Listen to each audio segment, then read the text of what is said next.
അപ്പോൾ തോട്ടപ്പള്ളിലെ ഒരു വെറൈറ്റി ചായയാണിത്. തോട്ടപ്പള്ളിലെ ഒരു ചെറിയ തട്ടുകടയാണ്. ആ തട്ടുകടയിൽ നിന്ന് ഞാനൊരു ചായ മേടിച്ചാണ്. ഇപ്പോൾ ഒരു വെറൈറ്റി ചായ എന്നും പറഞ്ഞാണ് തന്നത്. അതിൻ്റെ ടേസ്റ്റ് എങ്ങനെ ഉണ്ടെന്നോ? കുഴപ്പമില്ല, നല്ല ടേസ്റ്റുള്ള ചായയാണ്. കൂടാതെ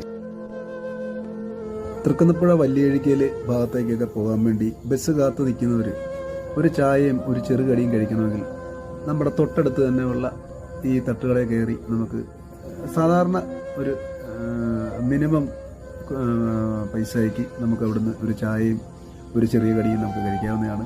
സ്ഥലം മറ്റൊന്നുമല്ല, നമ്മുടെ തോട്ടപ്പള്ളിയിലെ തന്നെ സഹകരണ ബാങ്കിൻ്റെ ഓപ്പോസിറ്റ് കാണുന്നതാണ് ഈ കട. അപ്പോൾ എല്ലാവരും ഇനി തോട്ടപ്പള്ളി വരുമ്പോൾ ഈ കൊച്ചു കടയിൽ കയറി ഒരു ചെറിയ കടിയും, അതായത് നിങ്ങൾക്ക് ഇഷ്ടമുള്ളത് ബോണ്ട, പരിപ്പുവട, ഏത്തയ്ക്കാപ്പം, ബജ്ജി, മുളക് ബജ്ജി തുടങ്ങി നമുക്ക് കഴിക്കാൻ വേണ്ടതായിട്ടുള്ള എല്ലാ വിഭവങ്ങളും ഈ കടയിലുണ്ട്.